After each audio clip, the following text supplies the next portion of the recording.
Sekali lagi, saya memberi amaran, jangan cuba ganggu kuil kami di negeri Pulau Pinang. Di hospital di Bukit Mentajam, sehingga nak masuk jalan menjadi sempit dan bahaya.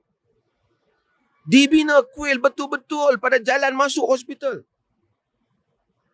Pintu masuk utama hospital. Tanahnya tanah kerajaan. Tanpa memikirkan soal keselamatan orang lain. Soal bagaimana orang datang ke hospital. Keselesaan. Tumpuan orang di situ. Tumpuan orang. Lindung kereta yang datang. Dia tak fikir. Kemudian dia mempertahankan. Saya dari Pulau Pinang. Saya juga terlihat video yang tertular yang naik di media sosial TikTok di atas nama Tamim Dahri dan juga Cikgu Chandra berkaitan kuil berhadapan di Hospital Bukit Mentajam yang pada khidmat saya sengaja menggugat ketenteraman awam.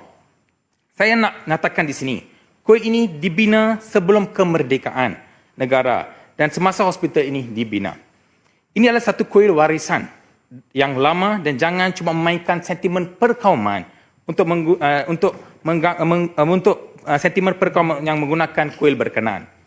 Saya menyatakan di sini, jika sekali lagi anda masuk campur berkenaan isu kuil Hindu di negeri Pulau Pinang, saya sebagai ahli Dewan Negara bersama saya YB-RSN Raya, ahli Parlimen Jelutong yang merupakan pengurusi Lembaga Wakaf Hindu Negeri Pulau Pinang, Esko Kerajaan Negeri saya, Datuk Sri Sundaraju, Adun Bagan Alam, YB Kumaran, Adun Batu Uban, YB Kumaran akan menyelesaikan isu kuil kami dengan aman.